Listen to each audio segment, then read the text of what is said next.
Welcome to the Author Connection. This is Jenny Hudson, bringing you the voice of independent authors. And today I have Barbara Stinson as our guest, and she has just finished her book, Pink Petals. And Barbara is a teacher and a musician, a photographer, and a gardener. And she brings you into the spiritual world of flowers and inspirational writing. And she is going to tell you all about her book, which has helped heal her breast cancer. And she would like to bring this out to other cancer patients as well. So let me just get back in here so I can welcome you, Barbara. And here we go. Yeah, so welcome, Barbara. Hello. Hi, Jenny. Jenny, thank you very much for having me. Well, it's my pleasure. So I would love for you to talk about Pink Petals. It's about your healing journey from breast cancer. And I'm hoping that you can tell us about that journey and how your photography and meditative writing became a source of strength for you. Okay. For most of my life, I've been involved with flowers. When I was a little girl, I would visit my mother's two sisters who were avid gardeners. So from the time I was 2 feet tall, I was walking around flowers, and as I grew, they grew. And I was just fascinated with them, especially the ones that were very, very tall and the ones that had great big faces. So when I grew up, I just couldn't wait to plant flowers also. So that was my main inspiration for getting into gardening. I really enjoyed it. The photography interest came about when I was doing some traveling, and of course everybody likes to take their camera and specialize and bring back those special moments. So that piqued my interest in that area.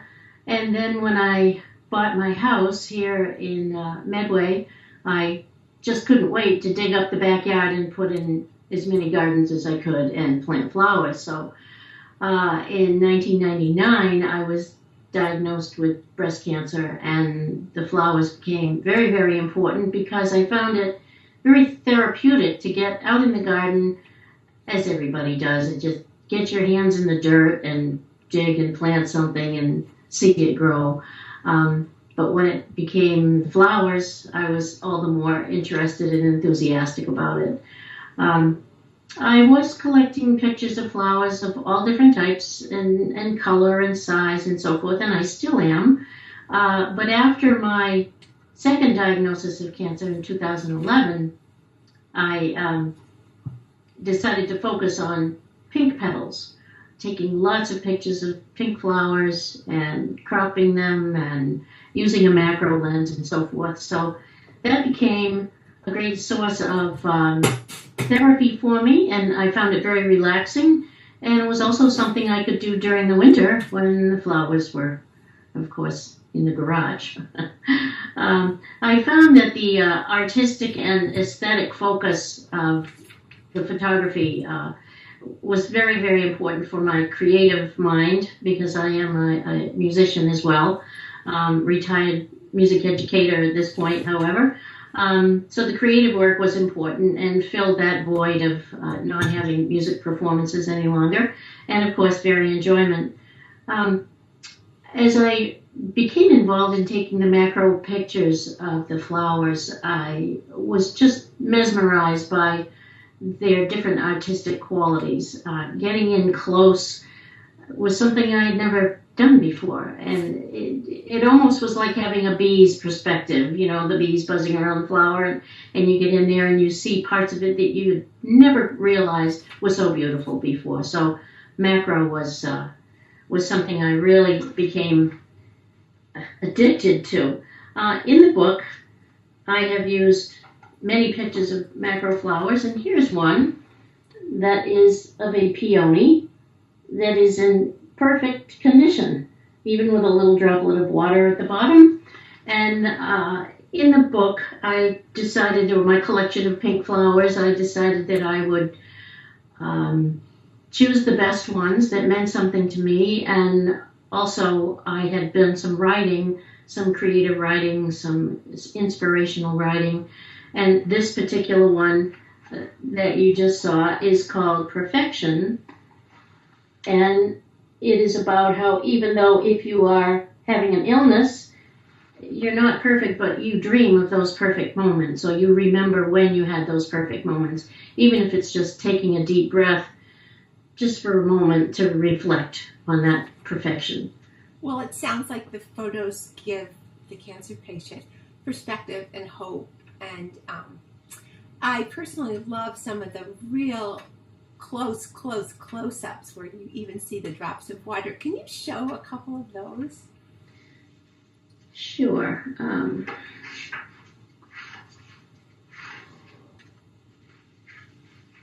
This one is called Mother and Daughter.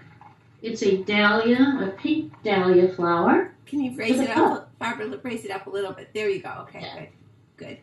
It's a pink dahlia flower with a bud, with the droplets of water. You go out there at 8 o'clock in the morning, and you can get the dew from the night before or a little rain left over. And this one was important to me because it was showing the relationship of the mother flower with the bud, which would be the child, and the parallel with the fact that many cancers run in families, and that it's important to keep your medical records up to date and share them with family members to help make them be more aware of what their life down the road may entail.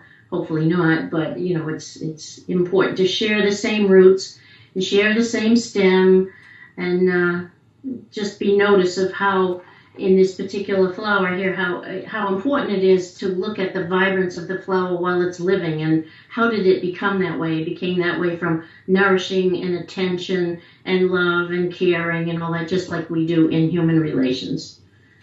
That's so nice. So what do you see as the biggest takeaway for breast cancer patients who would read your book?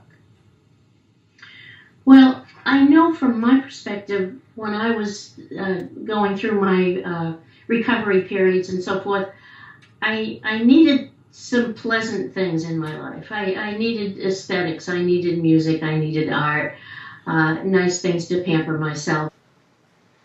Barbara, what do you think the biggest takeaway is for breast cancer patients from your book? What are they going to gain from reading it?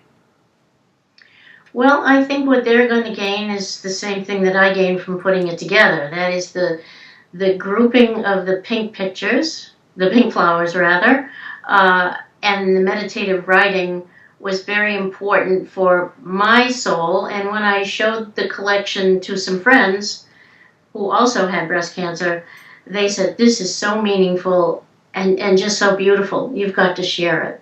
So they suggested that I do a book. I had done a personal collection, but I had never thought of actually publishing a book. So thanks to them and you, this has become a reality. And since the book is now published, I've shown it to many people, and they are absolutely thrilled. They can't spread the word fast enough because it is so touching and meaningful to anybody who has been through this illness. I have to say, it's a gorgeous book, and I think that people would enjoy looking at it, even if they do not have breast cancer, because it's just very moving. And I think that the photography is just fantastic. And I'm wondering, which flowers are your very favorites in the book? I know you like the peony, but what else do you like in there? Oh, my. Well, I chose for the cover this cosmos. And the cosmos goes back a long way, as I told you, visiting my aunts when I was a child. So that goes back really to my roots. And one day I was in the garden and I was photographing the flowers, and it was quite windy. And I took the picture of this cosmos, and it was so fragile. It just seemed fragile. Only the stem was fragile. The pink blossom itself just stood very proud and secure, and it had a feeling of optimism to it, even though the stem was very wispy. So this to me represents strength, and that's why I chose that for the cover of my book, and that truly is one of my favorites. And the back cover is a cosmos as well, taken on that same day, where it shows that the wind was at the back of the flower, just like you hope that the wind is always at the back of yourself and your friends to help you along. And in addition to that, that flower, because it was in quite a windy day, was moving from left to right, and it just seemed to be bouncing along so much but it was strong still. And it reminded me of those days when, you try to go down a new path in your healing journey, but maybe you don't get anywhere. But at least you've done another day, and maybe you've seen a path that you might want to take, and it's there for the choosing in the future. So there is guidance from behind. You might see it, you might not see it. So they're very reflective thoughts and pictures.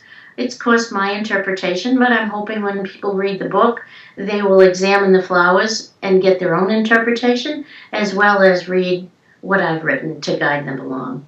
But the artistic focus, I think, is important for people to see the detail in the flowers, the shape and the color and the texture. It's very often something that we don't look at. You just look at flowers from the distance and say, my, aren't they pretty, and put them in a vase and enjoy them, but you never really examine them up close. And they are living things that we should enjoy. Oh, that's beautiful. And I'm guilty myself, I know. I think, is our sound getting weird? Tell me what I might have forgotten to ask you. Oh my, what you might have forgotten to ask me. Well, let's see. I don't know. I think the most important thing in the book is when I wrote the preface and the introduction, I told about my journey and where I was coming from, and the fact that the creative process was so important to me, and that's something that I wanted to share. I think women in particular, men do get breast cancer as well, but women in particular need that aesthetic beauty in their lives to help them through those moments, and that's what I wanted to share by putting this book into the public eye, that there are beautiful things that can help you along. And this is a type of book that you can pick up at any time, morning, noon, night, turn to the middle of the book or the end, it doesn't matter. It's not sequential. Thank you. I think what's interesting to me is that when someone gets breast cancer, you want to help them, and maybe you'd give them flowers. But the flowers are going to die in a week, and Barbara's book is going to be there, and it'll be there for them to look at again and again, which is a lovely thing. So can you help us out and tell us where people can find your book? Yes, I've published the book through your company, Merrimack Media, so it will be in your book releases. And I have a website. It's called pinkpetalshealing.com. I have an email address there at barbara@pinkpetalshealing.com. And the book is also on Amazon. And I hope that it's a success and people enjoy it. I have had many people already ask me how I can get the book. And they're just thrilled with it. I can see why, and I know it's going to be a big hit. So I'm going to switch back here to a little split screen, and I want to thank you so much for being on the Author Connection. You've been a wonderful guest, and again, Barbara's book, Pink Petals Healing, is available on Amazon and at pinkpetalshealing.com. This is Jenny Hudson with the Author Connection, and you can find more shows on our website at merrimackmedia.com. And Merrimack Media is where we make books happen. Thank you so much for joining us, and we'll see you next time. Thanks, Barbara. Thank you, Jenny. Bye. Bye-bye.